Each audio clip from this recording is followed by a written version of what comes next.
साथियों नमस्कार। मैं डॉक्टर मोहित शुक्ला शिक्षा संसार ऑनलाइन चैनल पर आप सभी का बहुत बहुत स्वागत करता हूं। आप लोग जानते हैं शिक्षा संसार ऑनलाइन चैनल के माध्यम से हम शिक्षा जगत से जुड़ी विभिन्न प्रतियोगी परीक्षाओं के संबंध में आपसे प्रामाणिक बातचीत करते हैं।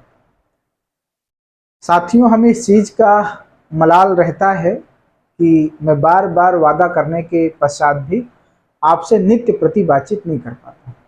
इसके पीछे मेरी अपनी स्वयं की भी व्यस्तता रहती है और चूंकि एग्ज़ाम का समय है तो हमें लगता है कि आप लोग पढ़ाई करते रहें।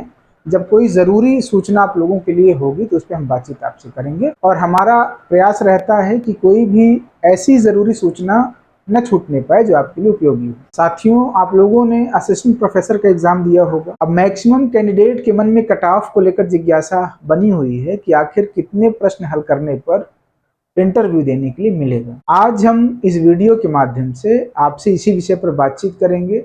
बातचीत शुरू करने से पहले आपसे अनुरोध है कि अगर आप चैनल पर नए हैं तो चैनल को जरूर सब्सक्राइब कर लें, जिससे हमारा और आपका संवाद सीधे स्थापित हो पाए। आइए बातचीत शुरू करते हैं। साथियों, अगर आपने हमारा 1 महीने पहले का वीडियो देखा होगा, वो वीडियो मैं डिस्क्रिप्शन बॉक्स में दे भी दूंगा उसका लिंक। तो मैंने आपसे चर्चा किया था कि इस बार का जो पेपर है वो आयोग के द्वारा डेटाबेस पेपर तैयार किया जा रहा है। डेटाबेस का तात्पर्य है कि एआई तकनीकी की मदद से पेपर तैयार कराया गया है आयोग के द्वारा। उस समय आप लोगों के द्वारा बार बार इस पर प्रश्न चिन्ह भी उठाया जा रहा है कि डेटाबेस कैसे पेपर तैयार होगा, लेकिन पेपर देने के बाद आप लोगों को यह एहसास हुआ होगा कि इस पेपर को बहुत संभव है प्रोफेसर के द्वारा तैयार नहीं कराया गया। ये पेपर डेटाबेस तरीके से आयोग के द्वारा तैयार कराया गया है। इसके पीछे प्रमुख कारण यह भी है कि आयोग ने परीक्षा की शुचिता और पारदर्शिता को बनाए रखने के लिए भी डेटाबेस पेपर तैयार कराया।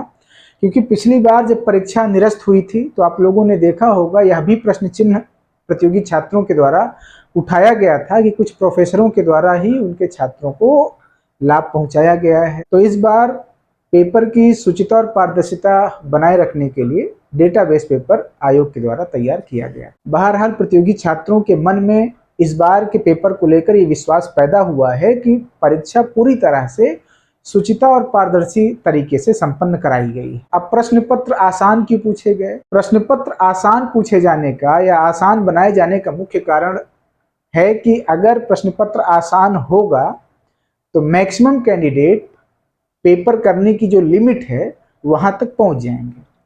जैसे अगर 100 प्रश्न है तो अगर आसान प्रश्न पत्र बनाया जाएगा तो मैक्सिमम कैंडिडेट 80, 75, 83, 84, 85 ऐसे ही रहेंगे। प्रतियोगी छात्रों के बीच में बहुत असमानता नहीं रहेगी प्रश्न को हल करने के संबंध में। अगर पेपर कठिन होता है तो कुछ मेहनती छात्र 85 कर लेते हैं, उसमें से कुछ ऐसे होते हैं जो 80 कर पाते हैं, कुछ ऐसे भी आपको मिलेंगे जो 70 कर पाएंगे, 65 कर पाएंगे। लेकिन जब पेपर आसान पूछा जाता है तो मैक्सिमम कैंडिडेट लगभग एक बराबर प्रश्न सही करते हैं। 2, 3, 4 प्रश्नों का अंतर ही आपस में रहता है। और जब प्रतियोगी छात्रों के बीच में अंतर बहुत ज्यादा नहीं होता तो ऐसे में इंटरव्यू का रोल बढ़ जाता है। अगर पेपर आसान बनाया गया है तो मैक्सिमम कैंडिडेट लगभग आसपास ही प्रश्न अटेम्प्ट करेंगे और ऐसे में इंटरव्यू में दिए जाने वाले अंक का महत्व बढ़ जाता है। जी हाँ, आप जानते हैं इंटरव्यू 30 नंबर का होना है। 30 नंबर में मैक्सिमम 28 और मिनिमम 16 अंक आयोग के द्वारा दिए जाते हैं। तो 4-5 प्रश्नों का गैप वहां पर भरा जा सकता है। अगर एक तरफ कैंडिडेट को इंटरव्यू में पूरे अंक मिल जाते हैं, 26, 27, 28 अंक मिल जाते हैं, दूसरी तरफ कुछ कैंडिडेट को अगर इंटरव्यू में कम नंबर मिलते हैं, 17, 18, 16 ऐसे मिलता है, तो आप अपने आप सोच सकते हैं कि वहां पर 4 प्रश्नों का गैप मेंटेन हो जाता है आयोग के इंटरव्यू वाले नंबर। तो आयोग के द्वारा जब आसान प्रश्न पत्र बनाया गया है तो मुझे लग रहा है इंटरव्यू का बहुत बड़ा रोल होने वाला है प्रतियोगी छात्रों के सिलेक्शन में। क्योंकि इंटरव्यू के द्वारा 3-4 प्रश्नों के अंतर को आपस में कम ज्यादा किया जा सकता है, इसलिए इंटरव्यू का महत्व ज्यादा बढ़ जाएगा जब आसान प्रश्न पूछा गया है। और इसीलिए मुझे लगता है आसान प्रश्न पत्र आयोग के द्वारा बनाया गया है। साथियों, कट ऑफ कितनी जाने वाली है तो सबसे पहले मैं स्पष्ट कर दूं कि आज इस वीडियो में हम हिंदी विषय के कट ऑफ के संबंध में बातचीत करेंगे कि कितने प्रश्नों पर इंटरव्यू कॉल होगी और इंटरव्यू कॉल होने के पश्चात कितने प्रश्नों पर सिलेक्शन की संभावना बनेगी, ये भी बातचीत हम इस वीडियो के माध्यम से आपसे करेंगे। साथियों, आपको बता दूं, तमाम प्रतियोगी छात्रों से जो बातचीत हुई हमारी टीम के द्वारा, जो हमने एनालिसिस किया, प्रश्न पत्र का स्तर आसान था, वो चाहे हिंदी विषय का हो चाहे जीएस का हो। जीएस के विषय में आपको बता दूं, हिंदी विषय के पाली में जो जीएस पूछा गया था प्रश्न पत्र में 30 प्रश्न, वो आसान थे। औसत छात्रों ने 15 से 20 के बीच में किया है, और जिनको जीएस की ठीक ठाक समझ है वो 20 के ऊपर भी किए हैं, 20, 22, 23, 24 ऐसे भी किए हैं। 70 नंबर का जो विषय पूछा गया था, हिंदी विषय जो पूछा गया था, उसमें से जो कैंडिडेट पढ़ने वाले हैं, रेगुलर तैयारी कर रहे हैं, मेहनत कर रहे हैं, उन्होंने 60 प्रश्न जरूर अटेम्प्ट किए हैं। कुछ कैंडिडेट 55 भी किए हैं, हो सकता है कुछ 65 भी किए हों, 62 भी किए हों। आपको बता दें, ओवरऑल जो 70 प्रश्न हिंदी का पूछा गया था, उसमें 10 प्रश्न कठिन थे, जिसमें मैक्सिमम कैंडिडेट ने अनुमान के आधार पर या तुक्का के आधार पर सही किया होगा। साथ ही साथ आपको बता दें, आप कितना भी तैयारी करके जाएं, मानवीय त्रुटियों के आधार पर भी आप 4-5 सवाल अपने पेपर में गलत करते ही करते हैं। तो मेरा जो अनुमान है, अगर जिस कैंडिडेट ने 75 प्रश्न सही किए हैं, जी हाँ, अगर किसी कैंडिडेट का हिंदी विषय में 75 प्रश्न सही हो रहा है 100 प्रश्नों में, तो मेरा जहां तक अनुमान है इंटरव्यू देने के लिए आपको मिलेगा। ईडब्ल्यूएस और ओबीसी कैंडिडेट को बता दें कि चूंकि रिटेन में आपको अपनी कैटेगरी में पास करना होता है, आरक्षण का लाभ आपको फाइनल जब इंटरव्यू देने के बाद जब मेरिट तैयार होती है उसमें आपको आरक्षण का लाभ मिलता है। तो अपने कैटेगरी में पास करने की वजह से जनरल कैंडिडेट से 1 से 2 प्रश्न मेरिट ज़्यादा जाएगी ईडब्ल्यूएस और ओबीसी कैंडिडेट। अगर जनरल कैंडिडेट की 75 प्रश्न जाती है इंटरव्यू कॉल, तो ओबीसी और ईडब्ल्यूएस कैंडिडेट की 76-77 प्रश्नों पर इंटरव्यू कॉल होगी।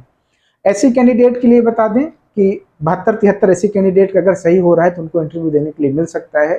पीएच कैंडिडेट भी अगर 70 के आसपास है तो उनको इंटरव्यू देने के लिए मिलेगा। यहाँ पर यह भी स्पष्ट कर दें कि 75 प्रश्न से 2 से 3 प्रश्न ज़्यादा भी मेरिट जा सकती है। कुल मिलाकर अगर आप 75 से 78 के बीच में हैं तो आपको इंटरव्यू देने के लिए मिलने की पूरी संभावना है। अगर जनरल कैंडिडेट की मेरिट 78 जाती है, 77 जाती है, तो स्वाभाविक रूप से ईडब्ल्यूएस और ओबीसी कैंडिडेट की 1 से 2 प्रश्न और मेरिट बढ़ जाएगी। एससी कैंडिडेट की जनरल कैंडिडेट से 2 प्रश्न मेरिट कम रहेगी। साथियों, आयोग के विषय में मैं जितना जानता हूं, ये मेरिट को लेकर मेरा व्यक्तिगत अनुमान है, ये कोई अंतिम मेरिट नहीं है।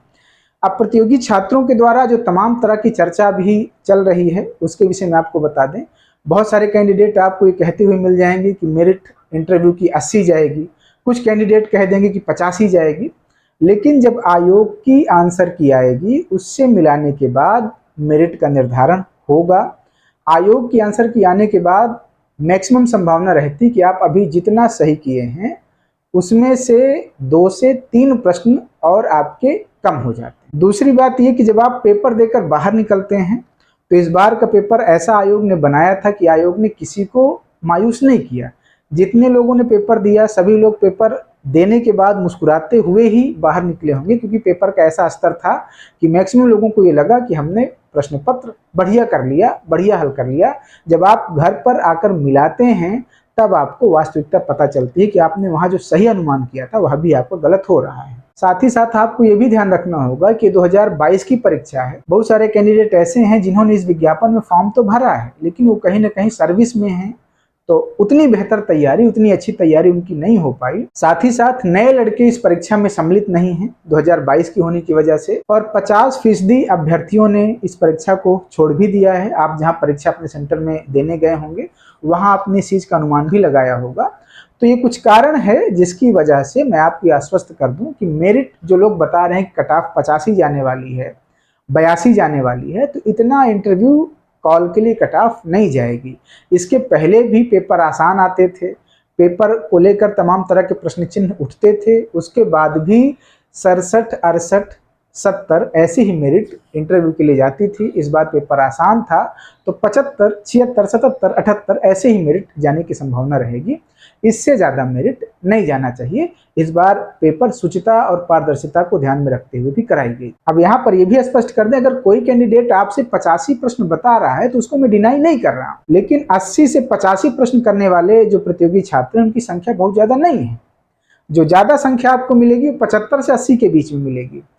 तो कुछ कैंडिडेट अगर आपको बता रहे हैं कि उनका 80 सही है, 82 सही है, 88 सही है, तो वो गलत भी नहीं है। पेपर का स्तर आसान था, कैंडिडेट ने किया होगा, बेहतर किया होगा, लेकिन जब फाइनल आयोग की आंसर की से आप मिलाएंगे तो जितने लोग डंका पीट पीट करके बहुत ज़्यादा अपना बता रहे हैं कि हमारा 88 सही है, 90 सही है, 85 सही है, आप देखेंगे कि वो लोग चारों खाना चित हो जाएंगे और उनके प्रश्न ज़रूर कम होंगे।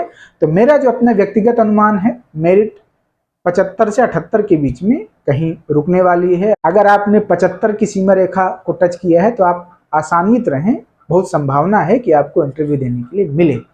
आयोग की उत्तर कुंजी के विषय में आपको बता दें कि इसी हफ्ते 2-3 दिनों में आप देखेंगे कि आयोग की उत्तर कुंजी आ जाएगी। सब दूध का दूध और पानी का पानी आपके सामने हो जाएगा। आयोग की उत्तर कुंजी आने के बाद स्थितियां और स्पष्ट होंगी। अब आपके मन में ये प्रश्न स्वाभाविक होगा कि कितने प्रश्न हल करने पर सिलेक्शन होगा। तो आपका सिलेक्शन आपकी कट ऑफ पर डिपेंड करेगा।